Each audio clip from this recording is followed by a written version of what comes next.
तुम्ही पाहत आहात MCN न्यूज मराठी। आर्थिक विकासामुळे जनतेचे जीवनमान सुधारते तर सलोख्यामुळे समाज एकसंघ राहून समाज विकासासाठी पोषक वातावरण निर्माण होते। मात्र आज रोजी या दोन्ही घटकांचा स्वार्थासाठी गैरवापर होत आहे। याला आपण वेळीच आवर न घातल्यास भारतीय लोकशाही धोक्यात येईल असे प्रतिपादन संविधान तज्ञ डॉक्टर सुरेश माने यांनी केले आहे। जळगाव जामोद येथील सांस्कृतिक भवनामध्ये भारतीय संविधानाच्या अमृत महोत्सवानिमित्ताने संविधान अधिकारी संमेलनाचे आयोजन 13 जून रोजी करण्यात आले होते। त्यावेळी आपल्या अध्यक्ष भाषणामध्ये ते बोलत होते। आयोजित कार्यक्रमात सर्वप्रथम शिवाजी महाराज, शाहू महाराज, महात्मा फुले व डॉक्टर आंबेडकर यांच्या प्रतिमेचे पूजन करून पुष्पमाला अर्पण करण्यात आल्या।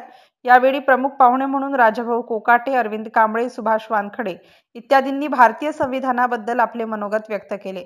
या कार्यक्रमाचे प्रास्ताविक बहुजन रिपब्लिकन सोशलिस्ट पक्षाचे जिल्हाध्यक्ष विनोद पवार यांनी केले, तर सूत्रसंचालन विजय इंगळे यांनी करून आभार सुजित बांगर यांनी मानले।